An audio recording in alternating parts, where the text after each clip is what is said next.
Rainbow allrounder exterior paint, বাংলাদেশের আবহাওয়া উপযোগী একমাত্র পেইন্ট। স্বাগত নিউজ 24 দেশ সংবাদে, সাথে আছি আমি নাহিদ সিহান। দেখছিলেন শিরোনাম, এবারে বিস্তারিত। করোনা কালের মধ্যে বাস ভাড়া ৮০% বাড়ানোর প্রস্তাব করেছে বিআরটিএ। বাস মালিকদের সাথে বৈঠক শেষে ব্রিফিংয়ে একথা জানান সড়ক পরিবহন সচিব। তিনি জানান, স্বাস্থ্যবিধি নিশ্চিত করতে বাসে মোট সিটের অর্ধেক যাত্রী বহন করা যাবে। প্যাসেঞ্জার ক্যারি করবে 80% ভাড়া প্রতি প্যাসেঞ্জার। সাপোজ 20 জন যদি হয়, ওই 20 জনের উপরে 80% ভাড়া বৃদ্ধি হিসাবে নেওয়ার সুপারিশ করা হয়েছে আজকের মিটিংয়ে। এই সিদ্ধান্তটা আমরা হয়তো সরকারের অনুমোদন ক্রমে বাস্তবায়ন হবে। এটা কিন্তু সারা বছরের জন্য না, বা এটা কন্টিনিউ করবে তা না।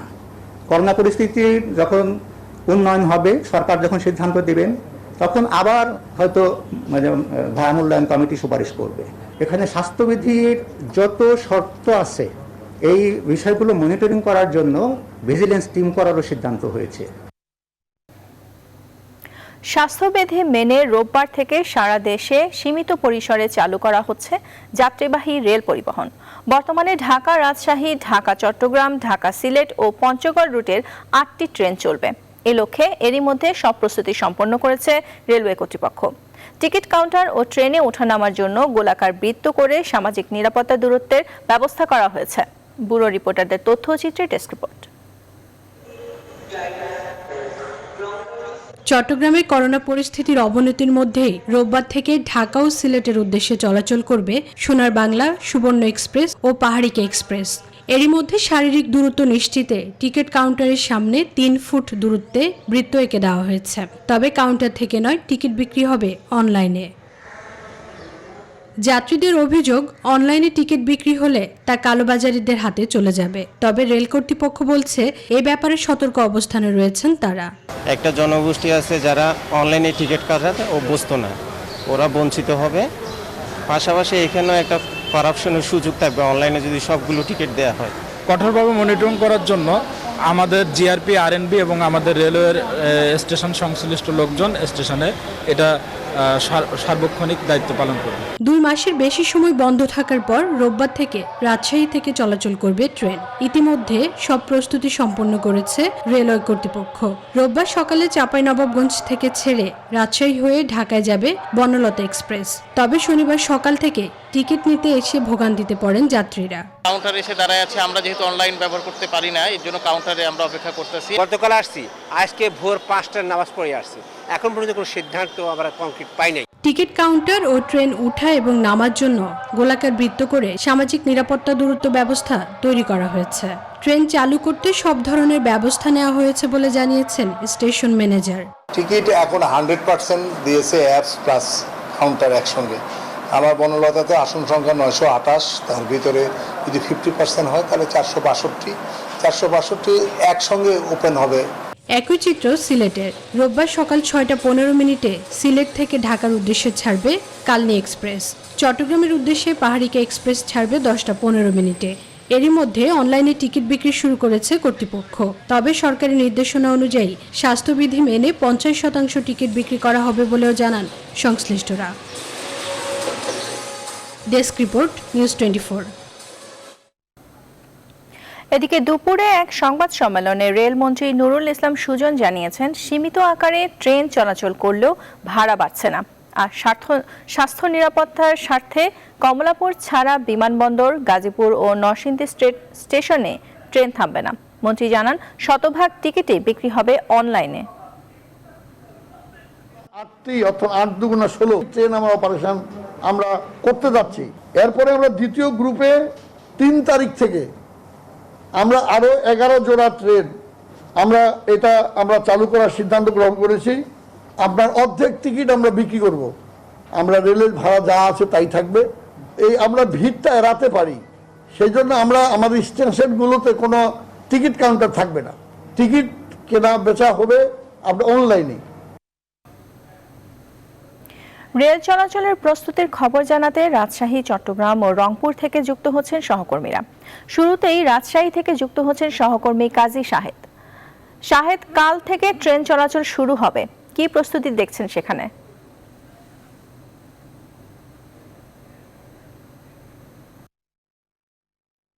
আছি রাজশাহীর যে স্টেশনে, সেখানে যদি একটু প্রস্তুতি দেখানোর চেষ্টা করব, সেই প্রস্তুতির অংশ হিসেবে এখানে দেখা যাচ্ছে যে সেটি হলো গোলাকার যে বৃত্ত করে সামাজিক যে নিরাপত্তা সেটি যাতে নিশ্চিত করা যায় সেজন্য এখানে গোলাকার বৃত্ত করা হয়েছে এবং যাত্রী যারা আসবেন তারা রেল স্টেশনের ভেতরে ঢুকতেই যে জীবাণুনাশক টানেলটি বসানো হয়েছে দুটি, সেখানে তারা এর ভেতর দিয়ে প্রবেশ করবেন যাতে করে জীবাণুমুক্ত হয়ে এই ট্রেনের দিকে যেতে পারেন মানুষরা। সেই কাজটি তারা গত দুদিন থেকেই এই প্রস্তুতি নিচ্ছেন এখানকার রেলের যারা কর্মকর্তারা আছেন। তবে যেহেতু দুপুরের দিকে খবর এসেছে যে স্টেশন থেকে কোনো টিকিট বিক্রি করা হবে না, সবগুলো টিকিট বিক্রি হবে অনলাইনে, ফলে এখানে টিকিট প্রত্যাশী যারা তাদের খুব একটা মানে কোনো ভিড়ই এখানে নেই। টিকিট কাউন্টারগুলি ইতিমধ্যে কিন্তু বন্ধ করা হয়েছে। তারপরেও কী ধরনের প্রস্তুতি নেওয়া হয়েছে স্বাস্থ্যবিধি মেনে, কাল থেকে যেহেতু বনলতা এক্সপ্রেস ঢাকার উদ্দেশ্যে ছেড়ে যাবে, প্রস্তুতি কতটা আমরা একটু রেলের কাছ থেকে, রেলের যারা কর্মকর্তা আছে তাদের কাছে জানতে চাই। আমাদের সঙ্গে আছেন প্রধান বুকিং সহকারী আব্দুল মমিন। আপনার কাছে একটু জানতে চাই, কালকে সকাল থেকে ট্রেন চলাচল শুরু হবে, আপনাদের প্রস্তুতি কতটা আছে আর স্বাস্থ্যবিধি মেনে আদৌ ট্রেন চলাচল করা সম্ভব কিনা?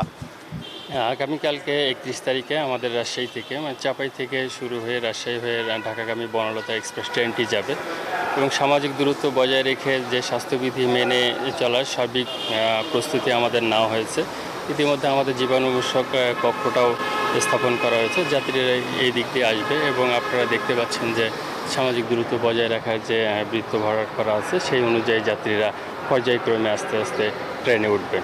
আরেকটু যদি বলতে চাই, আমরা যে চাঁপাইনবাবগঞ্জ ছেড়ে আসবে বনলতা এক্সপ্রেস রাজশাহী স্টেশনে দাঁড়াবে, আমরা তো দেখি যে অনেক সময় হুড়োহুড়ি করে যাত্রীরা ওঠেন, কিন্তু যে বৃত্তগুলি দেওয়া আছে সেখান থেকে যখন যাত্রীরা উঠতে থাকেন তাহলে তো অনেক সময় লাগবে, তো কতক্ষণ এখানে ট্রেন থামবে?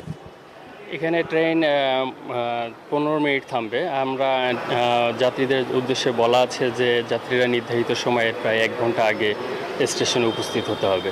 ধন্যবাদ আপনাকে। যে যাত্রীরা এখানে যে একটু সময় নিয়ে আসবেন যাতে করে তারা একেবারে স্বাস্থ্যবিধি মেনে যাতে ট্রেনে উঠতে পারেন, এই আহ্বানটি জানিয়েছিলেন রেলের পক্ষ থেকে, এটি জানানো হয়েছে। তো এই ছিল রাজশাহী থেকে আমার কাছে সর্বশেষ। আপনার চট্টগ্রামের খবর জানতে চলে যাচ্ছি সহকর্মী নয়ন বড়ুয়া জয়ের কাছে।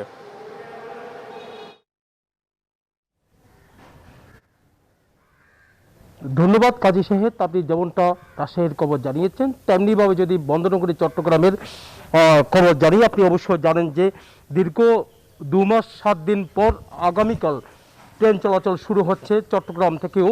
তো আজকে সকাল থেকে কিন্তু আমরা দেখেছি যে প্রস্তুতি, সেই প্রস্তুতি তারা নিয়ে রেখেছেন। এমনকি যে ট্রেনটি আমরা আপনাকে দেখাতে চাচ্ছি এই ট্রেনটি আগামীকাল থেকে ছেড়ে যাবে সিলেটের উদ্দেশ্যে, পাহাড়িকা ট্রেন।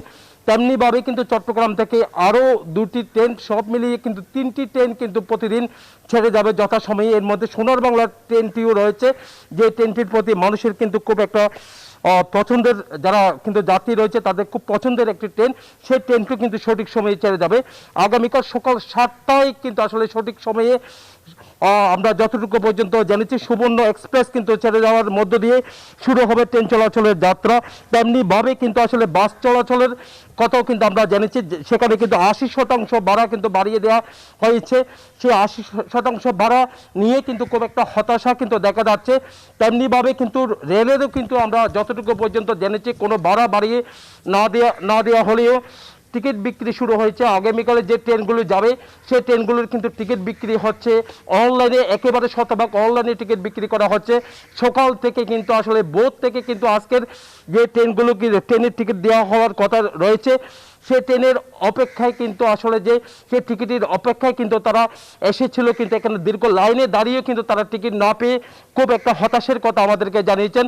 এমনকি কিন্তু ঠিক 12টা থেকে 12:30টার পরে কিন্তু একটা ঘোষণা এসেছে, সেই ঘোষণায় কিন্তু আসলে অনলাইনে টিকিট বিক্রি করার কথা। তো অনলাইনে টিকিট নিয়ে কিন্তু অনেকজনের অনেক আপত্তি আমরা দেখেছি। তারা বলছিলেন কিন্তু অনলাইনে টিকিট বিক্রি করা হলে বিভিন্ন সময় বিভিন্ন সমস্যার সম্মুখীন হতে পারে, যে এমনকি যে আইনশৃঙ্খলা বাহিনী যারা আছেন তারাও বলছিলেন খুব একটা সতর্ক অবস্থান থাকলেও কিন্তু এখানে যারা যাত্রী আছে যাত্রীদের অভিযোগ রয়েছেন, তারা বলছিলেন কালোবাজারির বলতে একটি কথা রয়েছে, কালোবাজারিতে কিন্তু আসলে যে অনলাইনের টিকিট কিন্তু অনেকটা কেটে ফেলার সেরকম সম্ভাবনা থেকে যায়।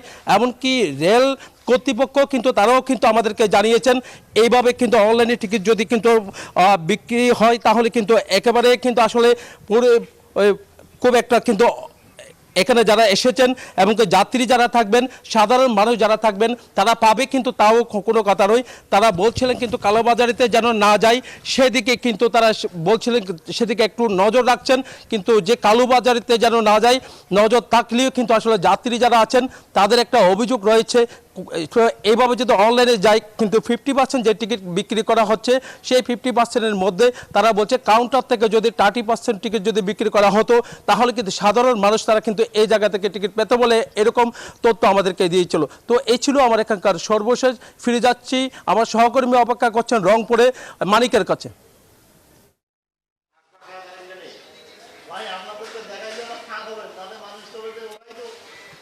অসংখ্য ধন্যবাদ জয়। আপনি যেমনটি চট্টগ্রামের কথা বলছিলেন অনুরূপ রংপুর স্টেশনের খবর জানাইতে আমি এই মুহূর্তে অবস্থান করছি রংপুর রেল স্টেশনে।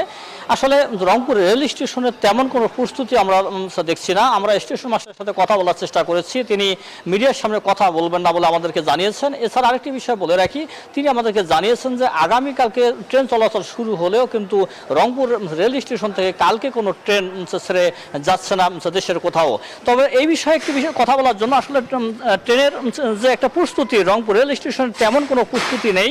তারপরেও একটি কথা বলার জন্য যে এখানে অবস্থান করছেন জাতীয় ছাত্র সমাজের কেন্দ্রীয় নির্বাহী কমিটির সাধারণ সম্পাদক আল মামুন, তার সাথে একটু কথা বলতে চাই যে আপনাকে নিউজ টোয়েন্টি স্বাগত। আপনি জানেন যে কাল থেকে ট্রেন চলাচল শুরু করবে, তো রংপুর রেল স্টেশনের, আপনার বাড়ি রংপুরে, রংপুর রেল স্টেশন তেমন কোনো প্রস্তুতি আমরা দেখছি না। তো এই ট্রেন চলাচলের প্রস্তুতি নিয়ে আপনার মতামত কি? ধন্যবাদ নিউজ 24-কে। আপনারা জানেন যে ট্রেন চলাচল খুলে দেওয়ার যে সিদ্ধান্ত নেওয়া হয়েছে, যেমন আমাদের দেশের অর্থনীতিকেও বাঁচাতে হবে, দেশের মানুষকেও বাঁচাতে হবে। আমরা বর্তমানে উভয় সংকটের মধ্যেই আছি। মাননীয় প্রধানমন্ত্রী যে সিদ্ধান্ত নিয়েছেন তার দৃষ্টি আকর্ষণ করে বলতে চাই যে আমাদের সামাজিক দূরত্ব মানার যে প্রবণতা, ট্রেন চলাচল খুলে দেওয়া হয়েছে। এখানে যেহেতু যাত্রী সংখ্যা কম বলা হয়েছে যে 50% টিকিট বিক্রি করা হবে, তো সেই প্রেক্ষাপটে বলতে চাই যে মানুষের যে সামাজিক দূরত্ব বজায় রাখার যে প্রবণতা সেটা কম থাকবে, এটাই স্বাভাবিক। কিন্তু আমরা তাদেরকে বুঝাতে হবে এবং আইন শৃঙ্খলা রক্ষাকারী বাহিনীকে দিয়ে এমনভাবে আমাদের স্টেশনগুলোকে সাজাতে হবে যাতে আমরা সঠিকভাবে সেটাকে পর্যবেক্ষণ করে যাতে লোকজনকে সামাজিক দূরত্ব মানার যে প্রবণতা সেটাকে আমরা যেন কঠোর অবস্থানে যেতে পারি। এবং আরেকটি বিষয় আপনার মাধ্যমে বলতে চাই যে গণপরিবহন খুলে দেওয়ার মাঝখানে যে বাস ভাড়া যে 80% বৃদ্ধির যে সুপারিশ করা হয়েছে সেটিকে যেন নিম্নবিত্ত এবং মধ্যবিত্ত মানুষের কথা বিবেচনা করে এই বাস ভাড়ার যে বৃদ্ধির কথা সেটাকে যেন পর্যালোচনা করে একটু কম করা হয়। কারণ হচ্ছে যে আমরা নিম্নবিত্ত এবং অসহায় মানুষগুলোর কথাই বলতেছি যে এক হচ্ছে আমাদের করোনা ভাইরাস, দ্বিতীয়ত হচ্ছে যে আমাদের মধ্যে যে সামাজিক দূরত্ব মানার প্রবণতা সেটা কিন্তু আমাদের কম হয়ে আসছে। সেই জন্য আসলে জিহান, আমি কথা বলছিলাম রংপুর রেল স্টেশনের সার্বিক পরিস্থিতি নিয়ে। এই ছিল আমার কাছে সর্বশেষ। ফিরে যাচ্ছে আপনার কাছে স্টুডিওতে। ধন্যবাদ। আগামীকাল গণপরিবহন চালুর বিষয়ে দেশের বিভিন্ন প্রান্ত থেকে খবরাখবর জানাচ্ছিলেন আমাদের প্রতিনিধিরা। 2 মাস 7 দিন পর বন্ধ থাকার পর কাল থেকে সারা দেশে চালু হচ্ছে নৌ পরিবহন।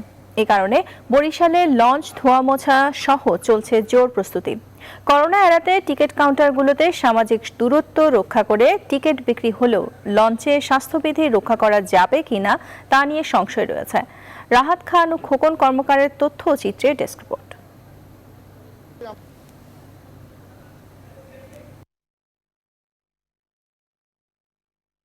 লঞ্চ চলাচল শুরু হবে, এ কারণে লঞ্চগুলো ধোয়া মোছা শুরু করেছেন সংশ্লিষ্টরা। কাউন্টারগুলোতেও পূর্বের দামে শুরু হয়েছে আগাম টিকিট বিক্রি। টিকিট বিক্রিতে স্বাস্থ্যবিধি মানার উপর জোর দেওয়া হয়েছে। যাত্রীরা বলছেন জনগণ সচেতন হলে করোনা ঝুঁকি এড়ানো সম্ভব। অনেকটা আগের থেকে অনেকটা স্বাস্থ্য সচেতন মেনেই মানুষ কাজকর্ম করছে। আমরা তো সবাই বাধ্যগত, এখন আমাদের কিছু করার নেই। যদি জনগণ সচেতন থাকে আমার মনে হয় যে এটা সবকিছু আল্লাহর রহমতে সবকিছু করা সম্ভব হবে। সংশ্লিষ্টরা বলছেন যাত্রীদের সামাজিক দূরত্ব রক্ষা করে টিকিট বিক্রি করছেন তারা। এছাড়া কাউন্টারে হ্যান্ড স্যানিটাইজার সহ জীবাণুনাশক সব ব্যবস্থা রাখা হয়েছে। প্রথম থেকেই সামাজিক বন্ধন দূরত্ব বজায় রাখতেছি, আর আমাদের যা আছে স্যানিটেশন হ্যান্ডেশন যারা যাত্রী আসলে আমাদের গ্যাপে গ্যাপে বিক্রি করতেছি। লঞ্চ মালিকরা বলছেন স্বাস্থ্যবিধি মেনেই লঞ্চ চালানোর জন্য নানা পদক্ষেপ নেওয়া হয়েছে।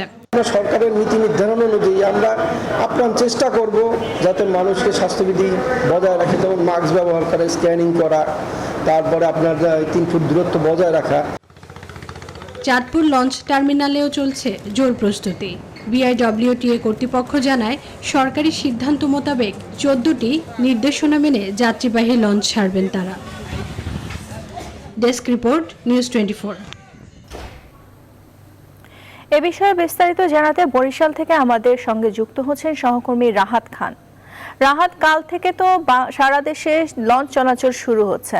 করোনা সংক্রমণ রোধে লঞ্চ যাত্রী বহনের ক্ষেত্রে সরকারিভাবে স্বাস্থ্যবিধির মানার কথা বলা হয়েছে।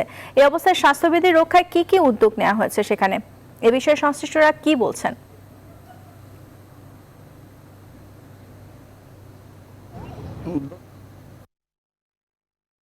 মেনে লঞ্চ চলতে হবে বা চালাতে হবে, কারণ আপনি জানেন যে বরিশাল ঢাকার রুটের লঞ্চগুলো এই বাংলাদেশের সর্ববৃহৎ এবং আধুনিক লঞ্চ। এই লঞ্চগুলোতে কেবিন যাত্রীরা আগে থেকেই শৃঙ্খলাবদ্ধভাবে চলছেন, তবে বড় বড় যে লঞ্চগুলো এখন যে ঘাটে থাকার কথা ছিল সেগুলো নেই, হয়তো আগামীকাল থেকে দেখা যাবে।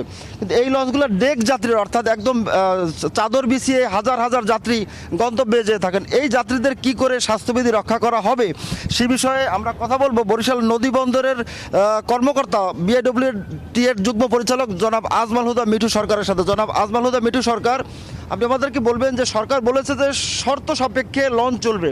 শর্তটা হচ্ছে স্বাস্থ্যবিধি মানতে হবে, দূরত্ব রক্ষা করতে হবে।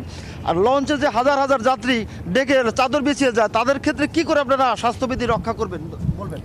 মূলত এত বিষয়ে গতকাল লঞ্চ মালিক সমিতি এবং বিআইডব্লিউটি এর চেয়ারম্যান মহোদয়ের সভাপতিত্বে একটা সভা অনুষ্ঠিত হয়েছে। সেই সভার সিদ্ধান্ত ক্রমে প্রতিটা যাত্রীকেও যেমন স্বাস্থ্যবিধি মেনে চলতে হবে, তাছাড়া প্রতিটা লঞ্চের মাস্টার, ড্রাইভার বা অন্যান্য স্টাফ যারা আছে তারা হ্যান্ড গ্লাভস পরবেন এবং কোনো যাত্রীকেই মাস্ক ছাড়া আমরা লঞ্চে আরোহণ করতে দেব না। এছাড়া ডেকের যে বিষয় রয়েছে, যেখানে অনেক সংখ্যক যাত্রী একসাথে চলাফেরা করে থাকে, লঞ্চের একটা বিধান রয়েছে প্রতিটা যাত্রীর জন্য 1.25 বর্গমিটারের একটা জায়গা স্পেস নির্ধারণ করা আছে। সেই স্পেস অনুযায়ী লঞ্চের মালিক এবং মাস্টার বা লঞ্চের যে দায়িত্বপ্রাপ্ত সুপারভাইজাররা আছে সেই অনুযায়ী যাত্রীদেরকে লঞ্চে রাখবেন এবং সার্ভে সনদে যে পরিমাণ যাত্রীর কথা উল্লেখ থাকবে সে পরিমাণ যাত্রীরাই লঞ্চে যাতায়াত করবেন। এর বাইরে আমরা কোনো যাত্রীকে যাতায়াত করতে দেব না। যদি রক্ষা না হয়, একদম সংক্ষেপে বলবেন কি করবেন আপনারা? আসলে মূলত আমরা আশাবাদী যে এটা অবশ্যই এটা রক্ষা হবে। রক্ষা করার জন্য আমরা সর্বোচ্চ প্রচেষ্টা অব্যাহত রাখব। আমরা আইনশৃঙ্খলা বাহিনী, জেলা প্রশাসন, বিআইডব্লিউটিএ বা সংবাদকর্মী যারাই আছেন তারা যেমন করবেন না, সেক্ষেত্রে জনগণকেও সম্পৃক্ত হতে হবে, উদ্বুদ্ধ হতে হবে এবং যারা রক্ষা করবেন না তাদেরকে আমরা প্রচলিত আইন অনুযায়ী ব্যবস্থা। ধন্যবাদ আপনাকে। এই ছিল বরিশাল নদী বন্দর থেকে সবশেষ খবর। ফিরে যাচ্ছি জিয়ান আপনার কাছে। ধন্যবাদ রাহাত। নিউজ 24 দেশ সংবাদে নিচ্ছি একটি বিরতি, ফিরছি একটু পরেই, সঙ্গেই থাকুন।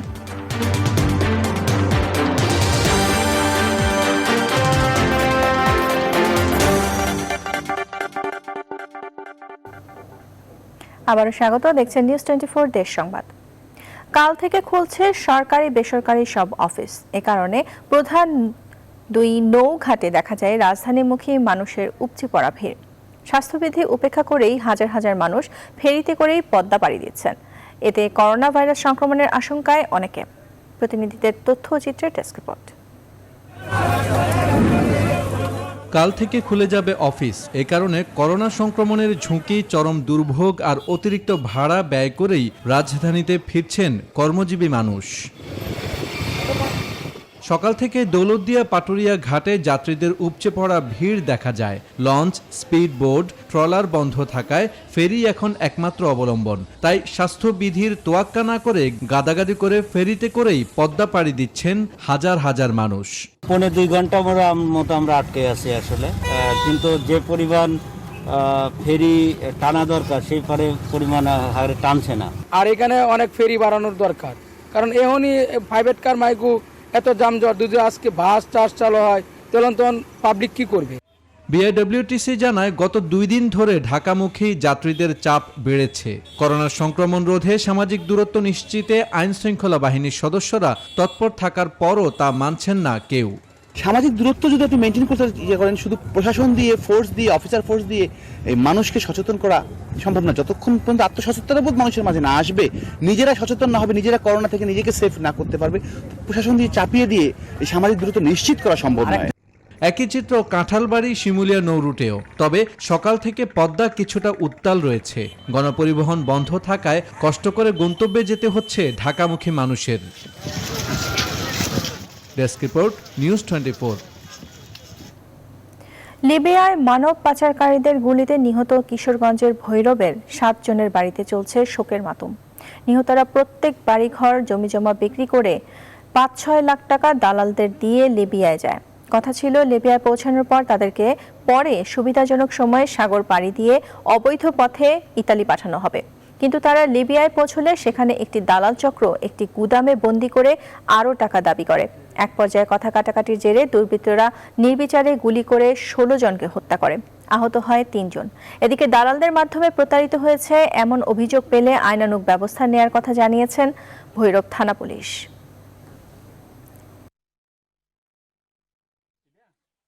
ওই দিন আমরা কোনো খোঁজ খবর পাই নাই। পরে গতকালকা আমরা ফেসবুকে জানতে পারলাম যে 26 জন লোক ওইখানে মেয়ে বানাইছে। বলতেছে যে আব্বা তুমি টাকার ব্যবস্থা করো না, আমার তোমার লাইতেছে, দেখো আমার ফিটটা প্রত্যেক দিনের ফিটা। ঝিনাইদহের মহেশপুর উপজেলার এক নারী ও তার 7 বছরের ছেলের লাশ উদ্ধার করেছে পুলিশ। উপজেলার বাকশপোতা গ্রামে শুক্রবার এ ঘটনা ঘটে। মৃতরা হলেন আল মামুনের স্ত্রী রিফা খাতুন ও তার ছেলে রাবিব।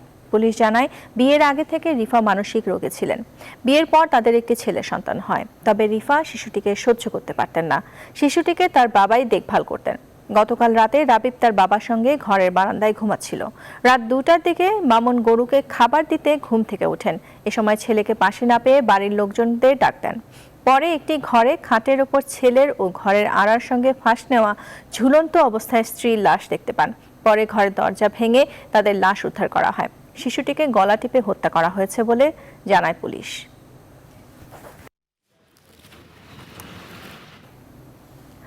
করোনায় আক্রান্ত হয়ে চিকিৎসাধীন অবস্থায় Shanto Mariam university of creative টেকনোলজির board of trustees chairman Mohammad Imanul Kabir Shanto মারা গেছেন।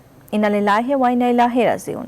শনিবার সকালে ঢাকার সম্মিলিত সামরিক হাসপাতালে CMHA মারা গেছেন বলে জানা গেছে।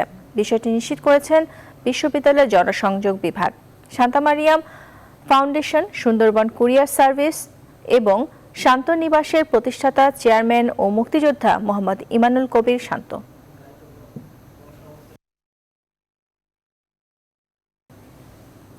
জ্বর ও সর্দি কাশি নিয়ে 5 জেলায় 5 জনের মৃত্যু হয়েছে।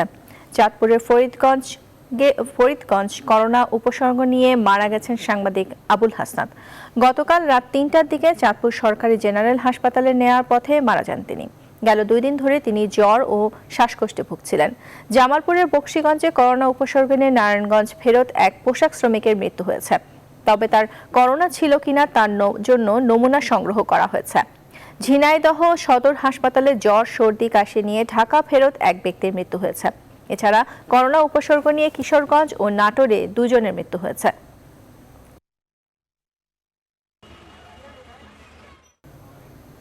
নিউজ 24 দেশ সংবাদে নিচ্ছে আরেকটি বিরতি, সঙ্গেই থাকুন।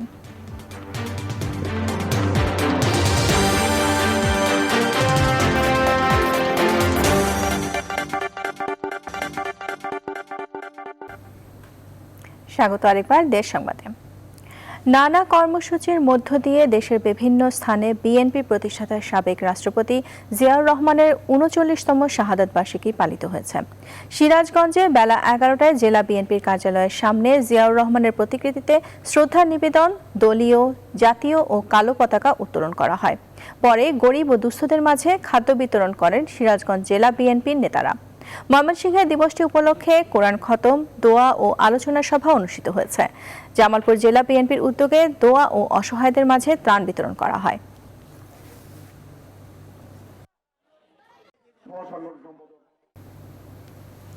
চট্টগ্রাম বন্দরে আবারও সৃষ্টি হয়েছে ভয়াবহ কন্টেইনার ও জাহাজ জট। করোনা ভাইরাস, ঘূর্ণিঝড় আম্পান, ঈদের ছুটি সব মিলিয়ে একের পর এক দুর্যোগ যেন পিছু ছাড়ছে না বন্দরের। এ অবস্থায় 2 মাসের বেশি সময় ধরে ইয়ার্ডে কন্টেইনার আর বহির্নোঙরে জাহাজের জট লেগেই রয়েছে। বন্দর কর্তৃপক্ষ বলছে এ সমস্যা সমাধানের সব ধরনের চেষ্টা অব্যাহত রয়েছে। নয়ন বড়ুয়া জয়ের তথ্য ও চিত্রে ডেস্ক রিপোর্ট। করোনা সংক্রমণ রোধে গেল 25 মার্চ থেকে সাধারণ ছুটি ঘোষণা করে সরকার। পরে তা কয়েক ধাপে বৃদ্ধি পায়। এ সময় বেশিরভাগ কলকারখানা বন্ধ থাকায় আমদানি পণ্য বোঝাই কন্টেইনারের স্তূপ সৃষ্টি হয় বন্দরের ইয়ার্ডগুলোতে। পরে সীমিত পরিসরে কলকারখানা চালু এবং সরকারের নানামুখী উদ্যোগে গতি ফেরে কন্টেইনার ডেলিভারিতে। আবার ঘূর্ণিঝড় আম্পানের কারণে গেল 19 মে থেকে 21 মে পর্যন্ত বন্ধ করা হয় বন্দরের অপারেশন কার্যক্রম। এরপরে শুরু হয় ঈদের ছুটি। এ অবস্থায় ব্যবসায়ীরা কন্টেইনার খালাস করতে না পারায় বন্দরে সৃষ্টি হয়েছে জট। সমস্যা সমাধানে ব্যবসায়ীদের দ্রুত আমদানি পণ্য খালাসের তাগিদ দিয়েছেন বন্দর কর্তৃপক্ষ। চট্টগ্রাম বন্দরে বর্তমান লাইং অবস্থা 45,000-এর মতো। আমরা সকল আমদানিকারক, রপ্তানিকারক এবং বিজিএমই, বিকেএমইকে অনুরোধ করেছি এই সময়টা যেন ওনারা কাজে লাগায়, তাদের মালামালগুলো দ্রুত ডেলিভারি নিয়ে যায়। রোববার থেকে সব অফিস খুলে যাওয়ার পর এই পরিস্থিতি স্বাভাবিক হতে শুরু করবে, এমনটাই আশা সংশ্লিষ্টদের। এখানে তো আসলে ওই যে 30 তারিখ পর্যন্ত বন্দর, এখানে আপনার ডেমারেজ চার্জ মকুব করে দিচ্ছে। লকডাউন যদি উইথড্র হয়ে যায় তখন চার্জ আবার আরোপিত হবে। এখানে এটা ডেলিভারি না নেওয়ার কোনো কারণ কিন্তু আমরা ব্যবসায়ীরা দেখতেছি। ব্যবসায়ী নেতারা বলছেন, দুর্যোগের পাশাপাশি সংশ্লিষ্ট প্রতিষ্ঠানগুলোর সমন্বয়হীনতার কারণে সংকট আরও দীর্ঘায়িত হচ্ছে। অফ ডক, শিপিং এজেন্ট, আমদানিকারক, আমাদের এনভিআর, কাস্টম কর্তৃপক্ষ সবার মাধ্যমে একটা সমন্বয় সৃষ্টি করে এই যে সমস্যাগুলোর কথা বলছেন, এই সমস্যাগুলোর সমাধানযোগ্য। দেশের অর্থনীতি সচল রাখতে অফডক থেকেও আমদানিকারকদের দ্রুত কন্টেইনার সরিয়ে নেওয়ার আহ্বান জানিয়েছেন সংশ্লিষ্টরা। ইম্পোর্টারদের ডেলিভারি নিতে হবে। যদি ওনারা এটাকে গোডাউন হিসাবে ব্যবহার করে তাহলে এই চট্টগ্রাম বন্দর বন্ধ হয়ে যাবে। চট্টগ্রাম বন্দরের অফডকে রয়েছে 50,000-এরও বেশি কন্টেইনার, আর বহির্নোঙরে অপেক্ষা করছে 20টিরও বেশি জাহাজ। Desk report, news 24। গেল 2 মাসেও চালু হয়নি বেনাপোল স্থলবন্দরের আমদানি রপ্তানি কার্যক্রম। করোনা ভাইরাস ছড়িয়ে পড়ার আশঙ্কায় পণ্য আমদানি রপ্তানিতে বাধা দেয় ভারতের বনগাঁর স্থানীয় বাসিন্দারা। এ কারণে বেনাপোল বন্দরে প্রবেশের অপেক্ষায় রয়েছে পণ্য বোঝাই 5,000-এর বেশি ট্রাক। এতে আর্থিক ক্ষতির মুখে পড়েছেন আমদানিকারকরা। রিপন হোসেনের তথ্যচিত্রে ডেস্ক রিপোর্ট। দীর্ঘ 1.5 মাস বন্ধ থাকার পর 29 এপ্রিল ভারতের 24 পরগনার জেলা ম্যাজিস্ট্রেট অফিস আদেশের মাধ্যমে পুনরায় বেনাপোল বন্দর দিয়ে আমদানি রপ্তানি শুরু হওয়ার 3য় দিনের মাথায় ফের তা বন্ধ করে দেয় পেট্রাপোল বন্দর কর্তৃপক্ষ। ভারতের পশ্চিমবাংলা রাজ্য সরকারের সমর্থকদের দাবি, ভারত থেকে বাংলাদেশে পণ্য রপ্তানি হলে ওই ট্রাকের মাধ্যমে বাংলাদেশ থেকে করোনা ভাইরাস ছড়াতে পারে। এজন্য ফের আমদানি রপ্তানি বন্ধ করে দিয়েছে ভারত। এসব পণ্যের বেশিরভাগ শিল্প কারখানায় ব্যবহৃত কাঁচামাল, কেমিক্যাল ও খাদ্যদ্রব্য। এ অবস্থায় আর্থিক ক্ষতির আশঙ্কায় আমদানিকারক ও ব্যবসায়ী নেতারা। গুণগত মানও নষ্ট হয়ে যাচ্ছে, আবার এদিকে ব্যবসায়ীদের অনেক এলসির টাকাও চলে গেছে, তারা মাল পাচ্ছে না, ড্যামারেজ হচ্ছে। বেনাপোল থেকে যশোরে ব্যাপক করোনা সংক্রমিত হয়েছে এবং শত শত লোক মারা গেছে। একটা ভুয়া তথ্য তারা দিয়ে এই একটা সিন ক্রিয়েট করে। ভারতীয় কর্তৃপক্ষ বারবার আশ্বাস দেওয়ার পরেও কোনো পদক্ষেপ না নেয় হতাশ সংশ্লিষ্টরা। কোনো কারণে যদি স্টেশন বন্ধ থাকে বা ট্রাক ঢোকা বন্ধ থাকে, সেটার একটা নীতিমালা থাকা দরকার। এবং কোনো একজন ব্যক্তি বা কোনো কয়েকজন ব্যক্তির ইচ্ছায় একটা 35,000 টাকা বাণিজ্যের একটা পোর্ট পরিচালিত হবে, এটা কোনোভাবে কাম না। এর একটা সুনির্দিষ্ট নীতিমালা খুব কেন্দ্রীয় সরকারের ইচ্ছার প্রতিফলন ঘটেন, এটাও খুব মর্মান্তিক। আমরা চাচ্ছি যে দুই দেশের সরকার মিলে বেনাপোলে একটা স্মুথ ট্রেড এনভায়রনমেন্ট তৈরি করে। বেনাপোল স্থলবন্দর দিয়ে প্রতি বছর প্রায় 60,000 কোটি টাকার পণ্য ভারত থেকে আমদানি করে ব্যবসায়ীরা, যা থেকে সরকারের রাজস্ব আয় হয় প্রায় 5,000 কোটি টাকা। Desk report, news 24। নিউজ 24 দেশ সংবাদের এ পর্যায়ে নিচ্ছে আরেকটি বিরতি, সঙ্গেই থাকুন।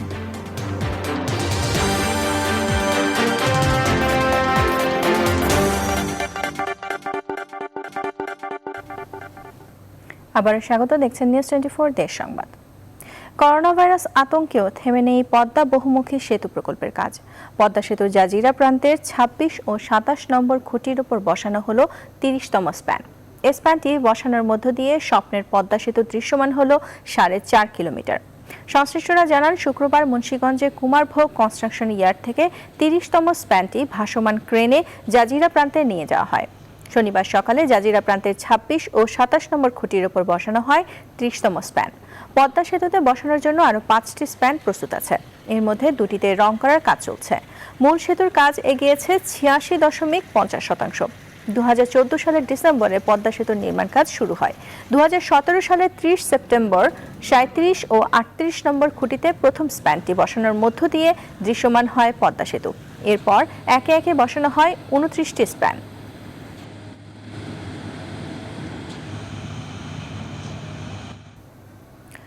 জয়পুরহাটে ঝড় ও শিলাবৃষ্টিতে বোরো ধানের ব্যাপক ক্ষতি হয়েছে। গেল কয়েকদিনের ঝড়ে বেশিরভাগ জমিরই পাকা ধান পানিতে তলিয়ে গেছে। এতে ফলন বিপর্যয়ের আশঙ্কায় কৃষকরা। তবে কৃষি বিভাগ বলছে 2 থেকে 3 দিনের মধ্যে জমির পানি নেমে গেলে ধানের ক্ষতি হবে না। আলমগীর চৌধুরীর তথ্য ও চিত্রের ডেস্ক রিপোর্ট। আবহাওয়া অনুকূলে থাকায় জয়পুরহাটে এবছর বোরো ধানের বাম্পার ফলন হয়েছে। তবে ঝড় ও শিলাবৃষ্টিতে বেশিরভাগ জমির ধান গাছ হেলে পড়েছে, ঝরে পড়েছে পাকা ধান। এতে ফলন বিপর্যয়ের আশঙ্কা করছেন কৃষকরা। কৃষকরা জানান, ধান কাটার আগ মুহূর্তে কয়েক দফা ঘূর্ণিঝড় ও ভারী বৃষ্টিপাতের কারণে অধিকাংশ জমির ধানই ডুবে আছে পানিতে। এই অবস্থায় লাভ তো দূরের কথা, উৎপাদন খরচ তোলা নিয়ে দুশ্চিন্তায় দিন কাটাচ্ছেন তারা। বৃষ্টির কারণে একবার ধান বৃহৎ সুতে ট্যাগ ধরে একবার মই দেওয়ার মতো হয়ে গেছে। ধানে অনেক ক্ষতি হয়ে গেছে, ধান ঝরে পড়ে গেছে। মাঠের দিকে তাকাইলে কোনো কৃষক কোনো ধান পাবে না, শুধু খের খাড়া হয়েছে, খের। 2 থেকে 3 দিনের মধ্যে জমির পানি নেমে গেলে ধানের ক্ষতি হবে না, এমন দাবি কৃষি কর্মকর্তাদের। কৃষকরা যদি এটা 2-3 দিনের মধ্যে কেটে ফেলে তাহলে ক্ষতি হওয়ার সম্ভাবনা নাই, কিন্তু এই অবস্থা যদি আরো বেশি দিন বিরাজ করে সেক্ষেত্রে কৃষকদের কিছু ক্ষতি হবে। জয়পুরহাটে এবছর 69,425 হেক্টর জমিতে বোরো ধানের আবাদ হয়েছে। প্রতি হেক্টরে গড়ে 6 মেট্রিক টনেরও বেশি ধান উৎপাদনের আশা করছে কৃষি বিভাগ। Desk report, news 24। ঘূর্ণিঝড় আম্পানের আঘাতে প্রতিরক্ষা বাঁধ ভেঙে প্লাবিত হয়েছে বাগেরহাটের রামপাল উপজেলার রোমজাই গ্রাম। এতে পানিবন্দী হয়ে পড়েছে এখানকার 2 শতাধিক পরিবার। তলিয়ে গেছে ফসলি জমি, ভেসে গেছে মাছের ঘের। এ অবস্থায় পরিবার পরিজন নিয়ে মানবেতর জীবনযাপন করছেন স্থানীয়রা। শেখ আহসানুল করিমের তথ্য ও চিত্রের ডেস্ক রিপোর্ট। ঘূর্ণিঝড় আম্পানের আঘাতে প্রতিরক্ষা বাঁধ ভেঙে প্লাবিত হয়েছে রামপাল উপজেলার রোমজাই গ্রাম। আম্পান আঘাত হানার 10 দিন পেরিয়ে গেলেও এখনও পানির নিচে এই গ্রাম। ঝড় ও অতিবৃষ্টিতে গ্রীষ্মকালীন সবজি, আউশ ধানের ব্যাপক ক্ষতি হয়েছে। প্রাথমিকভাবে ধারণা করা হচ্ছে 2150 হেক্টর জমির ফসল নষ্ট হয়েছে। ভেসে গেছে 50টিরও বেশি মাছের ঘের। ক্ষতিগ্রস্তরা জানান, ঝড়, অতিবৃষ্টি, বাতাসে সবজি ও মাছ সবকিছুরই ক্ষতি হয়েছে। করোনার কারণে এমনিতেই ভালো দাম মিলছিল না, তার উপর এই দুর্যোগে সব শেষ হয়েছে কৃষকদের। পরিবার পরিজন নিয়ে মানবেতর জীবনযাপন করলেও এখনো পাননি কোনো ত্রাণ সহায়তা। পানিতে বন্যায় সবকিছু বাসা নিয়ে গেছে। এই 1 সপ্তাহ পানিতে আমরা বুড়তেছি, আমরা বাসতেছি। সব চলে গেছে বন্যা, কিছু খাতি খাতি না, ভাত পানি না খেয়ে বসে থাকতে। কোনো সহযোগিতা করেনি কেউ, কোনো ত্রাণও দিনে আমাকে। তবে ক্ষতিগ্রস্তদের দ্রুতই সরকারি সহায়তা দেওয়া হবে বলে জানালেন সংশ্লিষ্টরা। উভয় সহযোগিতার মাধ্যমে আমরা ক্ষতিগ্রস্ত জায়গাটি সারাই করার জন্য আমরা ইতিমধ্যে ব্যবস্থা নিয়েছি, প্রকল্প গ্রহণ করেছে এবং ইতিমধ্যে আমরা ক্ষতিগ্রস্ত পরিবারের মাঝেও উপজেলা প্রশাসন থেকে আমরা ত্রাণ বিতরণ করেছি। পানি উন্নয়ন বোর্ডের হিসেবে ঘূর্ণিঝড় আম্পানের আঘাতে বাগেরহাটে 300 মিটার বেড়িবাঁধ সম্পূর্ণ এবং 8 কিলোমিটার বাঁধ আংশিক ক্ষতিগ্রস্ত হয়েছে। Desk report, news 24। লালমোহনের কর্মহীন হয়ে পড়া অসহায় 500 জন ইটভাটা শ্রমিকের মধ্যে ত্রাণ বিতরণ করেছেন ভোলা 3 আসনের এমপি নুরনবী চৌধুরী শাওন। শনিবার সকালে লালমোহন ইসলামিয়া কামেল মাদ্রাসা মাঠে সামাজিক দূরত্ব বজায় রেখে ত্রাণ সামগ্রী তুলে দেওয়া হয়। এছাড়াও লালমোহন উপজেলা প্রশাসনের আয়োজনে পৌরসভার বিভিন্ন ওয়ার্ডে মাননীয় প্রধানমন্ত্রীর ঈদ পরবর্তী উপহার শিশু খাদ্য 380 জন শিশুর মায়েদের মাঝে বিতরণ করেন এমপি শাওন।